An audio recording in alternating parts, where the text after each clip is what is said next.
खुलुमबाय स्टुडिअ दं आं राकेश रामसियारि बे समाव बिटिआरनि खुंगिरि प्रमद बर' बे प्रमद बर'आ माखासे माने गोनां बाथ्रा बुंनायखौ नुनो मोनदों। लाइमोनफोरनि थाखाय थामहिनबा लाइमोना फैबाय थानाय समाव मा हाबा मावगोन, थामहिनबा बिथांमोनखौ बबे दिशाजों लांनो थाखाय सिगांदों बे समाव बुंथिदों बिटिआरनि खुंगिरि प्रमद बर' बिथाङा। नोंथांमोना मिथिगौ दे बावैसो सान सिगाङाव थामहिनबा 30 डिसेम्बर बे 30 डिसेम्बराव कमिउनिटी विजन डकुमेन्ट्स जिहेतु बेखेवखांबाय आरो बेनि अनगायै आरोबाव फिन फैगौ मार्च दानाव बे समाव बिटिआर सरकारनिफ्राय विजन डकुमेन्ट दिहुननो थाखाय सिगांदों बिटिआर सरकारा आरो बे बाथ्राखौ फोरमायथिदों बिटिआरनि खुंगिरि प्रमद बर'आ आरो बेनि गेजेरजों लाइमोनफोरखौ थामहिनबा बे समाव आथिखालनि जे लाइमोनफोर बे लाइमोनफोरा फैबाय थानाय समाव मा मावगोन, थामहिनबा बिथांमोनखौ बबे दिगजों लांगोन बेनि थाखाय विजन डकुमेन्ट्स खालामनानै फैबाय थानाय 29 बोसोर थामहिनबा फैगौ 30 बा 50 बोसोर बै समहालागै मा मावगोन बे समाव बिटिआर हालामनि लाइमोनफोर बे लाइमोनफोरखौ थि लामाजों लांनो थाखाय थांखि लादों बिटिआर सरकारा आरो फैगौ मार्च दानाव बिटिआर सरकारनिफ्राय विजन डकुमेन्ट्स दिहुननानै थामहिनबा खालामनानै जे लाइमोनफोरखौ थि लामाजों लांनो थाखाय सिगांदों बिटिआर सरकारा आरो बेनि अनगायैबो बिटिआरनि खुंगिरि प्रमद बर'आ गोख्रों बाथ्रा बुंनायखौ नुनो मोनदों। बिसायख'थिया फैयो आरो थाङो, बिसायख'थि फैयोब्ला बिसायख'थि समाव सानगोन होननानै बाथ्रा बुंथिदों बिथां बिटिआरनि खुंगिरि प्रमद बर' आरो बिथाङा बुंथिबावदों जे थांनाय सानाव थामहिनबा थांनाय जिखिनि बिसायख'थि खुंदोंमोन बा बिसायख'थिफोराव गोबां गोहो बोलो रांखावरि बे रांखावरिजों बिसायख'थि गेलेयोमोन, नाथाय बे समाव बे गोहो बोलो आरो रांखान्थिजों जे बिसायख'थि गेलेनाय बे बिसायख'थि गेलेनाया आथिखालाव आउट जाबाय होननानै बाथ्रा बुंदों। बे समाव किक आउट जाबाय होननानै बाथ्रा बुंथिदों बिटिआरनि खुंगिरि प्रमद बर'। आथिखालाव बे समाव बे थासारिया थामहिनबा सिगांनि थासारि बे थासारिया गैला, आथिखालाव गोजोन फैबाय, रायजो राजाफोरा खर' दैखांनानै बाथ्रा बुंनो हानाय जाबाय, गोहो मोनबाय आरो बे समाव गोजोन फैनाय लोगो लोगोनो माखासे आयेन बेरेखा थासारि बे थासारिफोरा बिटिआर ओनसोलाव गैला, थुंगेबाय आरो जायखौ लानानै बे समाव गोहो बोलो आरो रांखान्थिजों बिसायख'थि गेलेग्राफोर बे गेलेग्राफोरा आउट जाबाय, गोजोन फैबाय बिटिआर हालामाव, खर' दैखांनानै बाथ्रा बुंनो हानाय सुबुंफोरा जाबाय होननानै गोख्रों बाथ्रा बुंनायखौ नुदों बिटिआरनि खुंगिरि प्रमद बर' आरो मख'नांगोन जे बिथाङा बुंथिदों जे लाइमोनफोरखौ मोजां दिशाजों लांनो थाखाय फैगौ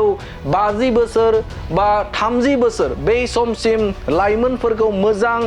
गावसुंथा खालामनो थाखाय बिटिआर सरकारा विजन डकुमेन्ट दिहुननो थाखाय थियारि होननानै बाथ्रा बुंथिदों बिटिआरनि खुंगिरि प्रमद बर'आ। दानिया फैदो बिथाङा आरोबाव मा बाथ्रा बुंदों नोंथांमोननि गेजेराव होनि। नতুन बছৰত আমি খুব আনন্দিত আহিছোঁ ভকতপাৰাত আহি পেলাই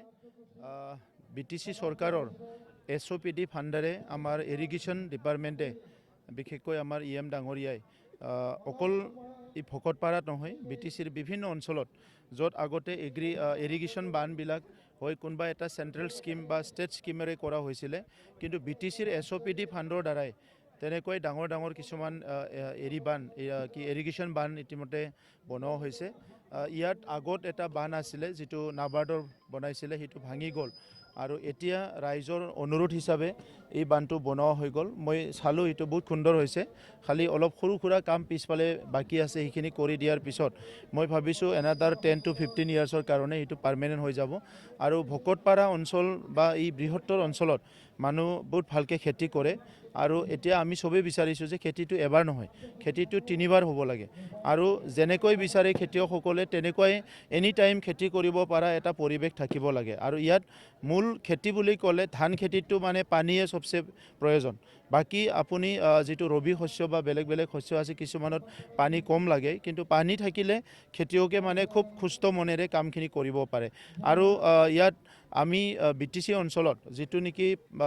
ভূমিৰ তলৰ পৰা পানী উঠোৱা এইটো অলপ কমাব বিচাৰিছোঁ, কাৰণ যিটো পানীৰ লেয়াৰটো বিভিন্ন ঠাইত কমি গৈছে। তো এই অঞ্চলত ভালে আছে, কিন্তু তথাপিতো আমি যিটো চ'ৰ্চৰ পানী আছে সেইটো মানে খোৱাৰ কাৰণে হওক বা এগ্ৰিকালচাৰে হওক এইটো ব্যৱহাৰ ব্যৱহাৰ কৰিব চেষ্টা কৰি আছোঁ আৰু এগ্ৰিকালচাৰৰ কাৰণে বিশেষকৈ আমি তলৰ পৰা মাটি তলৰ পৰা পানী ওলোৱাতকৈ এনেকুৱা চ'ৰ্চৰ পৰা পানী পালে খেতিটো বহুত ভাল হয় ইয়াত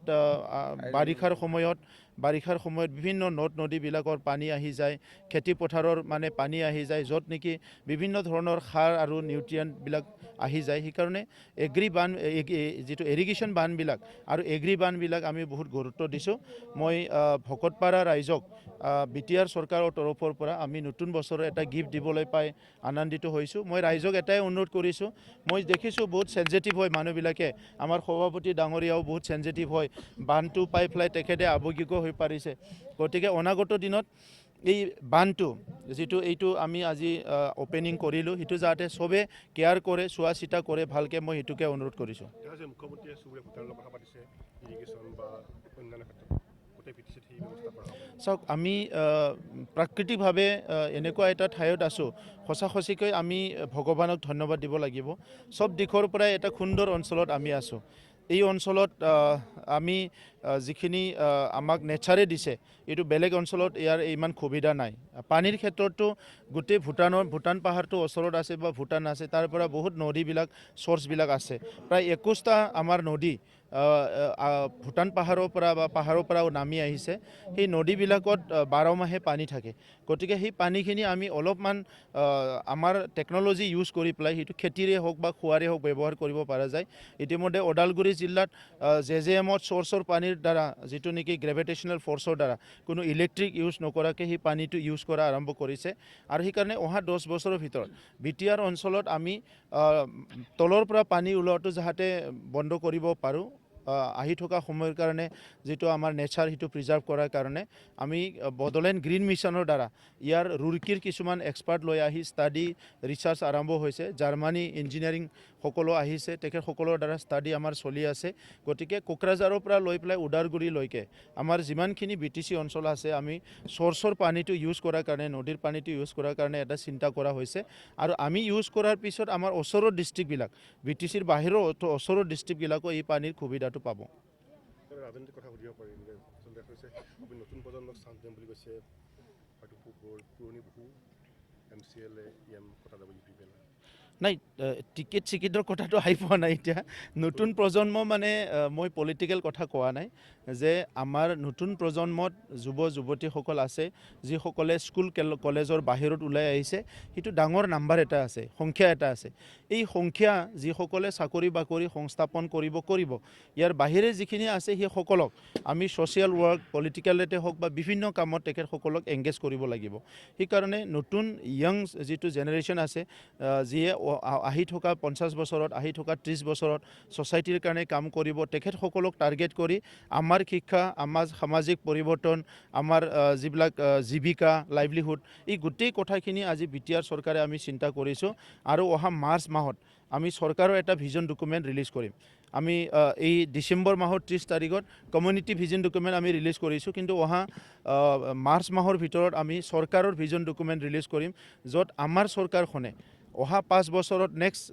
আহিলে কি কাম কৰিম আৰু ইয়াৰ পিছত অহা 50 বছৰত BTR অঞ্চলৰ ৰাইজে কি কাম কৰিব কি চিন্তা কৰিব এই গোটেই কথাখিনিৰ এটা ৰোড মেপ আমি অহা মাৰ্চত ৰাইজৰ ওচৰত আমি ৰিলিজ কৰিম নিৰ্বাচনৰ কিবা তাৰিখ যদি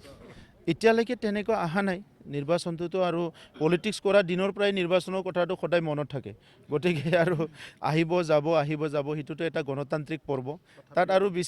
বেছি হেডেক হ'ব লগা নাই হেডেকটো হ'ল কি যে আগৰ সময়ত BTC অঞ্চলত যেতিয়া অলপ কাৰবা বাহুবল কিবা কিবি আছিলে ভয় ভাবুকি সেই সময়ত অলপমান পৰিৱেশটো তেনেকা আছিলে এতিয়া আৰু শান্তি অহাৰ লগে লগে যিসকলে টকা পইচা বল প্ৰয়োগ কৰি ইলেকশ্যন কৰিছিলে সেইবিলাক লাহে লাহে আউট হৈ গ'ল গতিকে শান্তিৰ পৰিৱেশত সেই সকল মানুহে আৰু পলিটিক্স কৰিব নোৱাৰে গতিকে আজি বড়োলেণ্ডৰ গণতন্ত্ৰ সুস্থ হ'ল শক্তিশালী হ'ল সবল হ'ল আৰু সকলো ৰাইজে মুক্ত মনেৰে ইয়াতে কথা ক'ব পৰা হ'ল কাম কৰিব পৰা হ'ল এই পৰিৱেশটোৱে আমাৰ সফলতা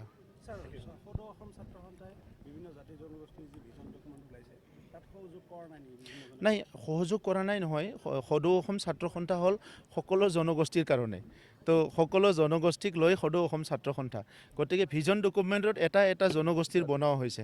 তো সদৌ অসম ছাত্ৰ সন্থাই কলিতাৰো ক'ব লাগিব, বড়োৰো ক'ব লাগিব, শৰণীয়াৰো ক'ব লাগিব, চবৰো ক'ব লাগিব। কিন্তু ভিজন ডকুমেণ্টটো পাৰ্টিকুলাৰ এতিয়া কলিতাসকলৰ, সূত্ৰধৰৰ, হাজঙৰ, গাৰৰ চবৰো। তো সেইকাৰণে সদৌ অসম ছাত্ৰ সন্থা উপদেষ্টা ডক্টৰ সমুজ্য কুমাৰ ভট্টাচাৰ্য ডাঙৰীয়া মোৰ লগত কথা পাতিছে আৰু তেখেতসকলে শুভেচ্ছা জনাইছে আৰু তেখেতসকলৰ লগত মাজে মাজে আমি আলোচনা কৰি থাকোঁ ভূমিৰ সমস্যা, শিক্ষাৰ সমস্যা এইবিলাক লৈ পেলাই। মই আশা কৰিছোঁ এই জানুৱাৰী মাহৰ শেষৰ ফালে আকৌ একবাৰ আলোচনা কৰিম।